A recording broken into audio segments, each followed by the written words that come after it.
You have to watch the things that you're saying, especially when you're texting or sexting. You need to watch the things you're saying because those things will come back and end up biting you in the ass later.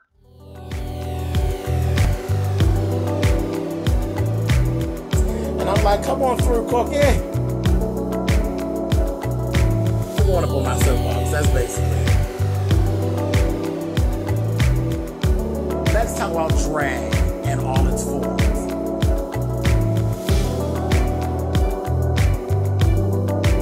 What,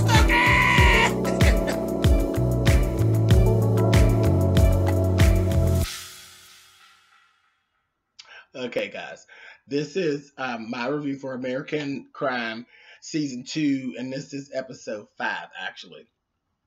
And like I was saying, you have to watch the things that you're saying because later on those things could actually come back and bite you straight in your ass. QTC. Taylor was actually texting back and forth, or sexting basically, back and forth to Eric. And some of the things that he was saying are actually now coming back to bite him in the ass. QTC was something that he texted. I didn't even know what the hell that QTC meant, but it's quick to come is what it was. And the way that, that conversation was being drug up when the investigators were going back through it, he's saying, I'm quick to come, so don't worry about it. Just keep on going, and all this. And he's talking about choking him and I want you to choke me and all of this kind of stuff like this. So when they went back through the messages, then you're kind of looking at it. Even, we're looking, saying, did you really get raped, or, were you really down for what went on? And then what actually went on? Because I don't know. I'm being led to kind of believe that was it really just Eric that slept with him, or was there more? Is it what's not being said? It's what's not being said that I think is the big thing here. Anyway, they were actually approaching all of this stuff when they were actually talking. It was a female investigator and a male investigator when they were actually interrogating Taylor, and it was like, shit, all this stuff that you're saying is now biting you in the ass. Okay, so then when they actually started talking to Eric, and Eric is a basketball player, he's a captain on a basketball team. So his arrogance was actually biting him in his ass because he's like, he wanted it. He wanted to do it, this, that, thing, and the other. He texted me this. And then it was, he wanted all this, that, thing, and the other. And then he's like, denying that he's seen anybody give him a drug, but he's seen him drink, but he wasn't drunk. He wanted it on and on and on. So that stuff is all questionable. But then when I say his arrogance, he was saying, we did it and everything was fine. And then he was acting like, he was acting all crazy afterwards, like a bitch that had gotten turned out. And in turn, and he's just trying to be cool because we already saw that Eric is actually kind of soft. Eric's kind of soft and not, he's not that person at all. He cries and he tried to kill himself and, all that. He's like, he really isn't this tough exterior person that he's portraying that he is. So the female investigator said, he said, I'm sorry, that I even messed with him. And she was like, you don't seem sorry. So that's when right away I said, see, she feeling like I'm feeling that she's, motherfucker, what is really going on? That arrogant thing, a hot mess. A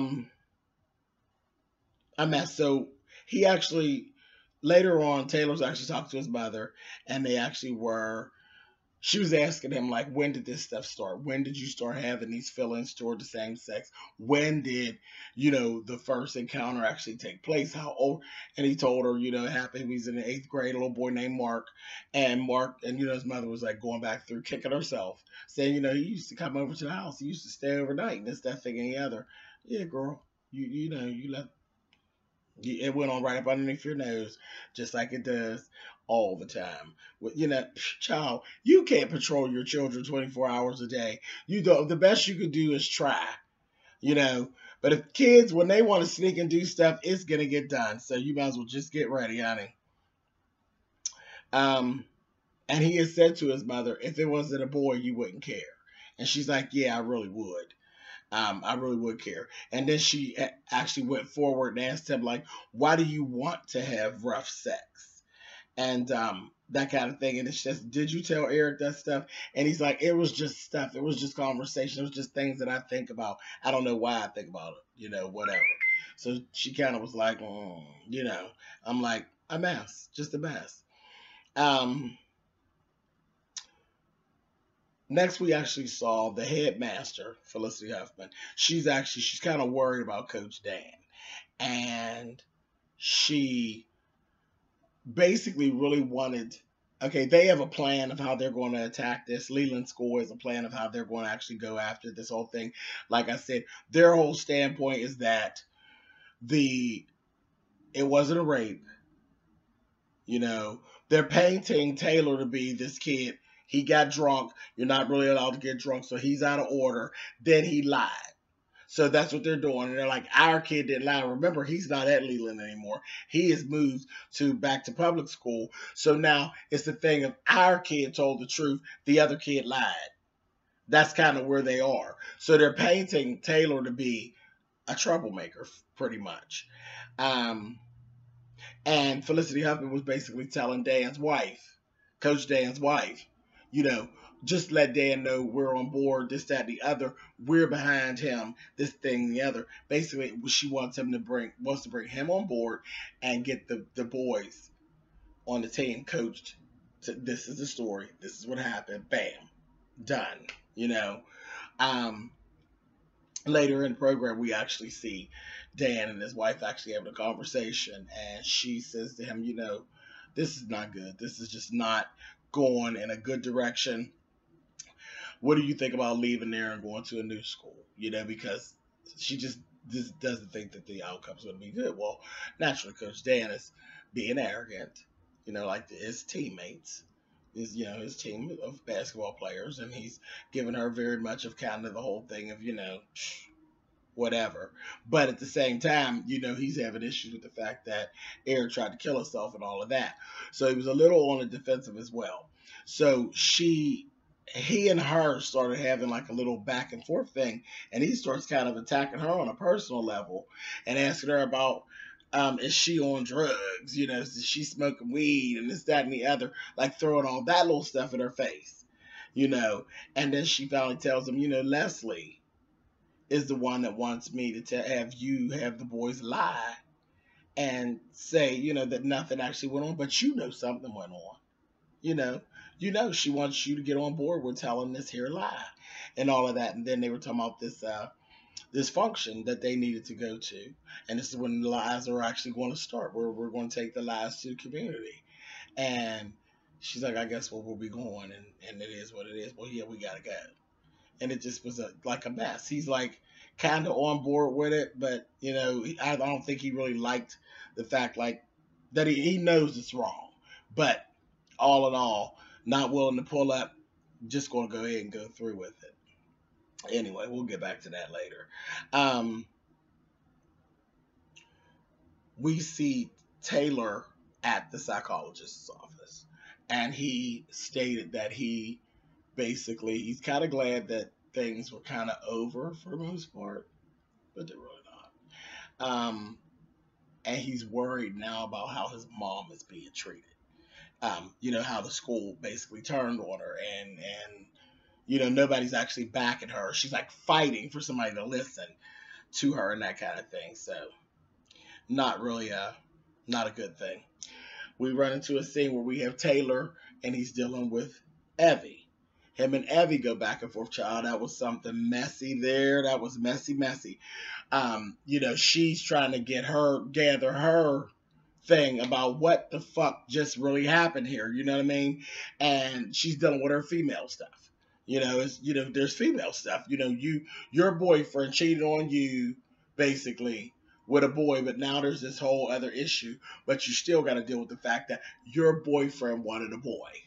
Okay. So she was really like, wait a minute, motherfucker. Are you telling me What was I? Was I a boy to you? So the days when you wanted me you had a few beers and then you wanted me to grind on you real heavy. What, am I like a boy to you? That's why you wanted me to grind on you hard? I said, girl, that's a hot mess right there. That's a hot mess, honey. So I'm like, weird.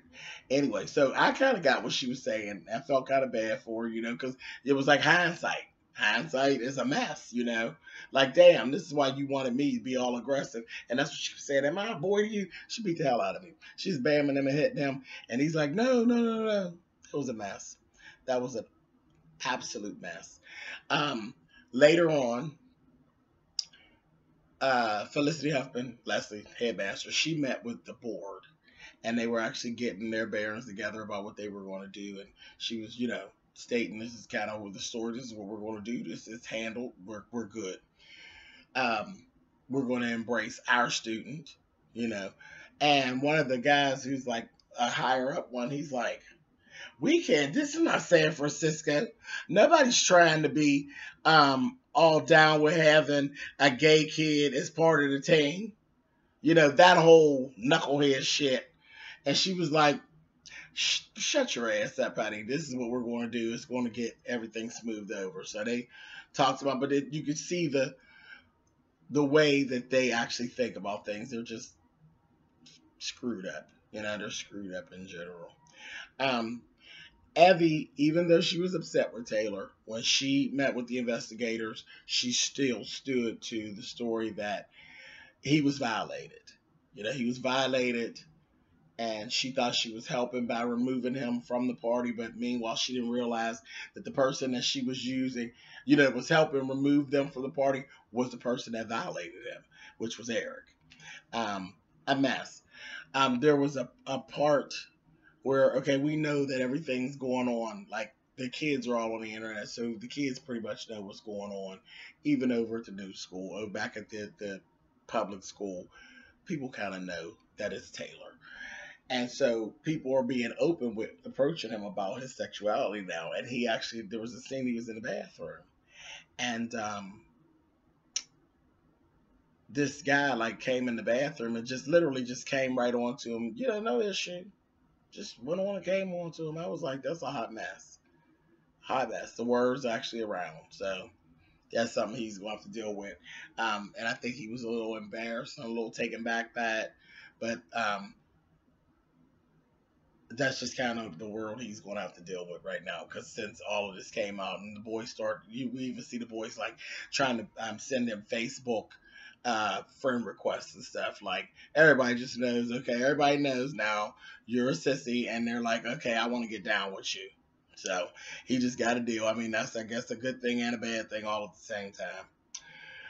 Okay, so at this point, everything goes down. They're like, fine. There's no charges being pressed right now. The county prosecutor they're not filing charges. And they said if anything else comes up, any more information comes in, then we'll go ahead and we'll do something. But the whole text thing was really damaging to what was going on. So they're not filing charges. Kevin's parents are pissed still, because it's not over. It's been brushed over.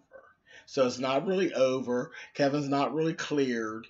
If something else comes in and more evidence comes in, then it's still spotlight on Kevin and Eric. So they're really, really pissed about that whole thing. And Regina King, the mother, she's like, Kevin deserves better. Kevin's still weeping and crying and carrying on because he's scared. Because, again, I think Kevin knows more than what Kevin's saying. Now, we know Kevin knows more than what Kevin's sharing. So she's saying, he deserves better. And they were, saying to the father, because they were thinking, because she's always flying off the handle. And he told him, don't ever get it twisted that my wife is the easy one. This is the hard one to deal with, and I'm easy. I'm not easy. I'm taking it all in, but I ain't happy with what y'all are doing either. So they ain't really wanting to let it go. They want it all straightened out and cleared, and Kevin not touched by it at all. But I'm sorry, y'all, but your son was involved. So it is what it is. So they're not happy. Back at the other school, child, the Hispanics and the blacks are just going at it. And the Hispanic students are actually claiming discrimination when it really isn't that way. It really is the other way around. The Hispanic students were actually picking at the black boy, but they are kicking up all kind of dirt, and really like protesting and just carrying on. It's like, it's a mess. It's really, that whole racial tension they have at that school is messy as hell. So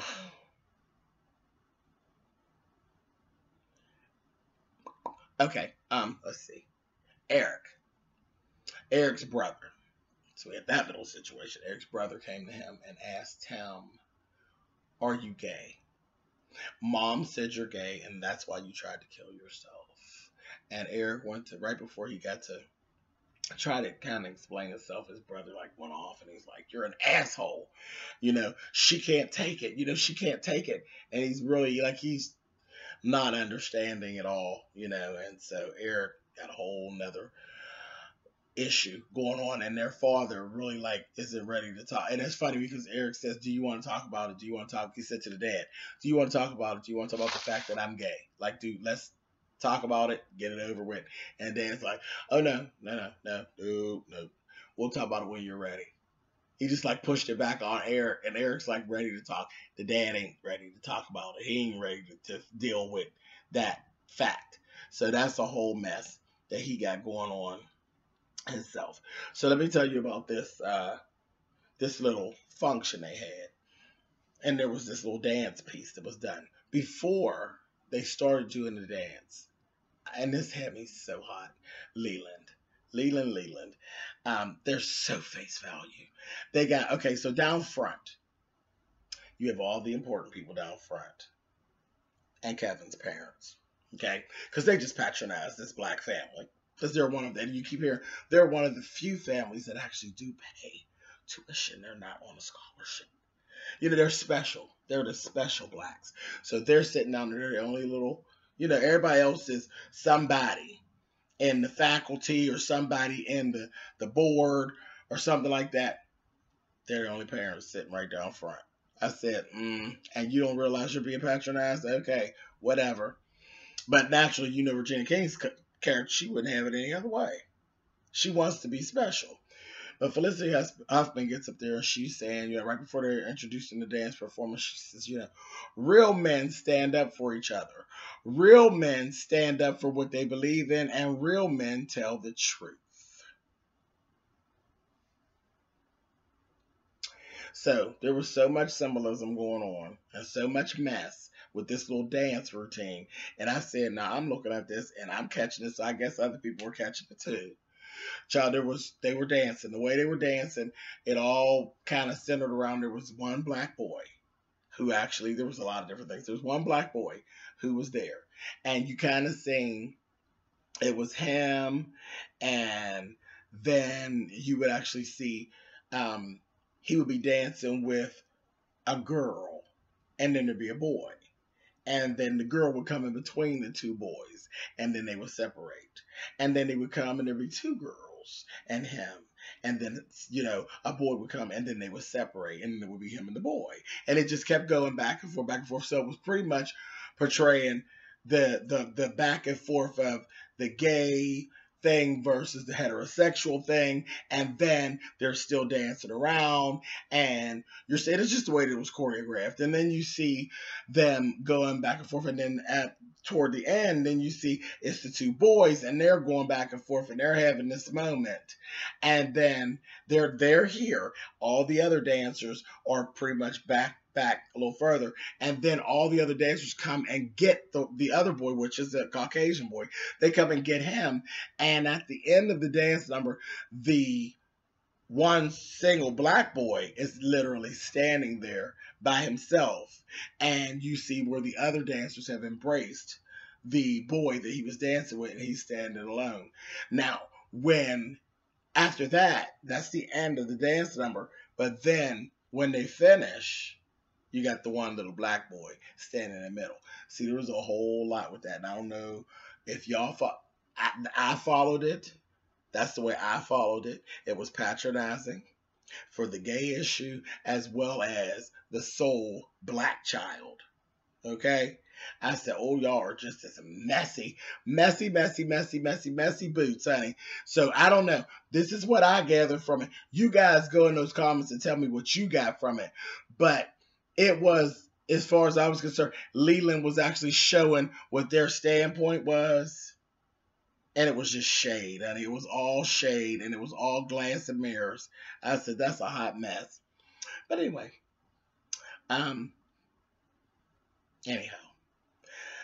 there was the last little piece that I'm going to talk about. There was a guy who actually came to Taylor's mother's job who wanted to talk to her. And it was really brief. He came in. He shouldn't even be talking to her. Okay?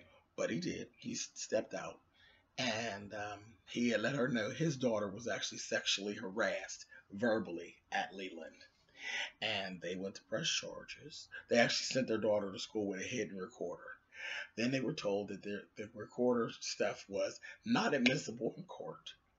Then the school turned on them. Their daughter was shamed. She was harassed. The school literally turned on the parents. They eventually removed their kid from the school. They removed her because naturally she went through all kinds of changes. They removed her, swept everything under the rug, and they gave them a settlement. They took a settlement and had a gag order. So he's not even supposed to be talking to her. But what he said to Taylor's mother, she says, well, if you're not supposed to talk about it, then, you can't say it so much. Why are you even here? And he told her, he said, because something has to be done about that school. Don't be like I was. Don't walk away. Don't just let it go. Don't accept a settlement. Don't accept them brushing you off. Something has to be done about that school. So this is, this is how they get down. They've been full of shit before, and people, they buy their way out. A mess. Messy. Still really, really good. It was interesting. It was interesting. And in this episode, we really got to see how messy that Leland actually can be and has been in the past. So that was it. That's all I have, guys. Thumbs up, thumbs down. You guys know how that all works. And I will see you guys for the next episode soon. All right. Bye, guys.